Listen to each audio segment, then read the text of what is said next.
में से कई ऐसे व्यक्ति होंगे जो इस वीडियो को देख रहे हैं, जिन्होंने किसी ना किसी बैंक एनबीएफसी के माध्यम से जरूर लोन लिया होगा। आप उस लोन को पूरे तरीके से डिफॉल्ट कर चुके होंगे और जब आप लोन डिफॉल्ट कर चुके होंगे, आपको काफी ज्यादा रिकवरी एजेंट परेशान कर रहे होंगे, आपको डरा रहे होंगे, आपको धमका रहे होंगे, आपकी इज्जत पर पूरे तरीके से प्रहार कर रहे होंगे, आपको बहुत ज्यादा लीगल नोटिस भेजे जा रहे होंगे, आपको बताया जा रहा होगा कि हमने आपके ऊपर 138 का केस कर दिया है, हम आपको पूरे तरीके से अब 2 साल की जेल करा देंगे, हम आपको इतने साल की जेल करा देंगे, ये करा देंगे, वो करा देंगे। देखिए, आप में से काफी ऐसे व्यक्ति होंगे जिन्होंने बैंक एनबीएफसी के माध्यम से अनसिक्योर लोन लिया होगा, यानी पर्सनल लोन। और उस पर्सनल लोन लेने के लिए आपने किसी प्रकार का कोई भी ऑफलाइन चेक नहीं दिया होगा। आपने 100% में श्योर हूं नेच इनेबल जरूर कराया होगा। उसमें पूरे तरीके से आपका जो नेच 11 हो गया होगा, और जैसे ही आपका नेच इनेबल हो जाता है तो आप एक बात ये समझिएगा, आपने जो ऑनलाइन तरीके से बैंक को चेक दे दिया है, राइट। अब जो ऑफलाइन चेक वाले मैटर में सारी कार्रवाई होती थी, वो ऑनलाइन वाले मैटर में भी कार्रवाई हो सकती है। बस फर्क इतना है कि अब पहले, आज से अगर 10 साल पहले या फिर 20 साल पहले, 15 साल पहले की बात की जाए, तो पहले बैंक क्या करता था, जब भी कोई एनबीएफसी बैंक के द्वारा लोन दिया जाता था, वो एक जैसे आपको टेन्योर बता दिया कि आपकी हर मंथ इतनी ईएमआई कटेगी, आपसे जितनी ईएमआई होती थी उतना अमाउंट फिल करा करके चेक ले लेते थे, और उस चेक को वो जैसे ही ईएमआई की डेट वगैरह आती थी वो डाल देते थे। अगर वो चेक पूरे तरीके से क्लियर नहीं हो पाता था तो चेक बाउंस हो जाता था।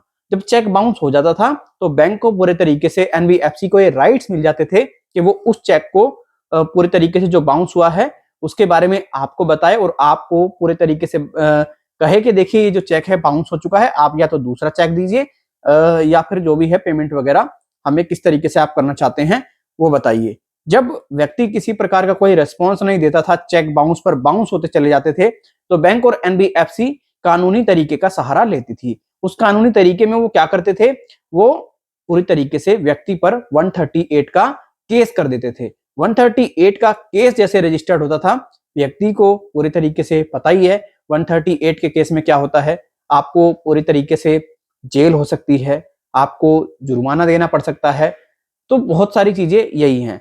अभी हाल ही में मैं देख पा रहा हूं यूट्यूब पर, जब भी आप किसी भी व्यक्ति से एडवाइस लेते हैं, आपको ये कह दिया जाता है कि आपने जब कोई चेक नहीं दिया तो आपको कोई केस नहीं झेलना पड़ेगा, आपको कोई केस नहीं होगा, आपको किसी प्रकार की कोई 2 साल तक की जेल नहीं होगी। तो काफी ऐसे व्यक्ति हैं जो हमारी बातों को नहीं समझ पाते हैं।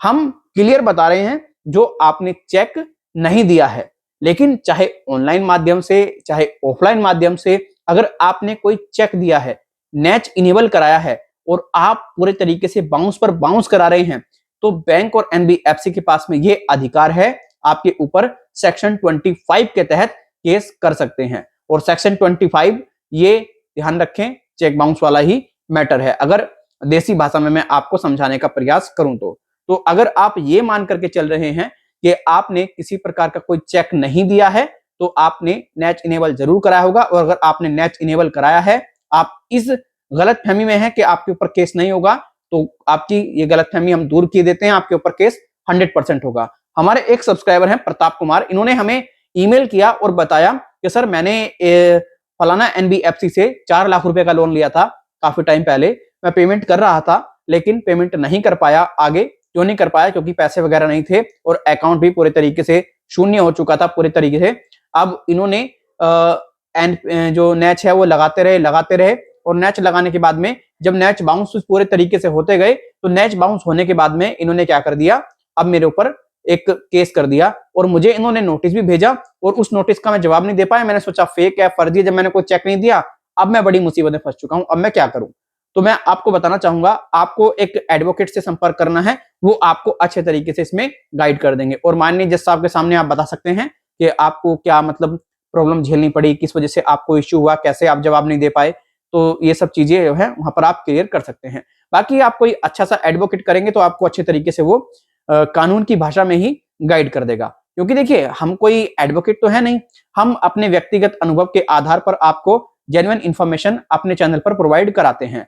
अगर आप भी ऐसे ही किसी बैंक एनबीएफसी से लोन ले चुके हैं, आप प्रताड़ित हैं, आपको जानकारी चाहिए, आपको समझ नहीं आ रहा आपको क्या करना है, आपको अर्जेंट हेल्प चाहिए, तो हमसे आप संपर्क कर सकते हैं। हमसे संपर्क करने के लिए आपको ईमेल करना पड़ेगा, अपना नाम, अपना मोबाइल नंबर प्लस आपका जो करंट इश्यू है। अगर आप ईमेल करने में असमर्थ हैं तो आप हमें व्हाट्सएप भी कर सकते हैं। ये हमारा व्हाट्सएप नंबर आप ऊपर देख पा रहे होंगे। सारी डिटेल आप हमारे इस व्हाट्सएप नंबर पर प्रोवाइड करा सकते हैं।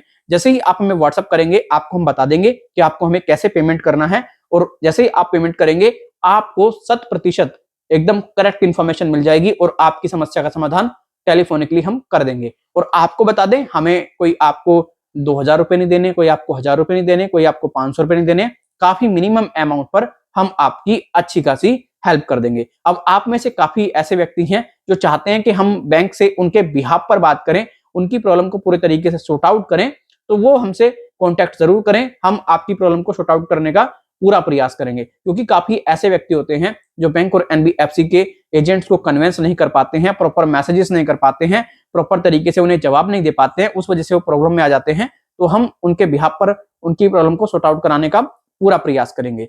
हम आपको बता दें, किसी बैंक और एनबीएफसी से कोई कनेक्ट नहीं है, सिर्फ आपको हम इंफॉर्मेशन प्रोवाइड कराते हैं अपने इस यूट्यूब चैनल के माध्यम से।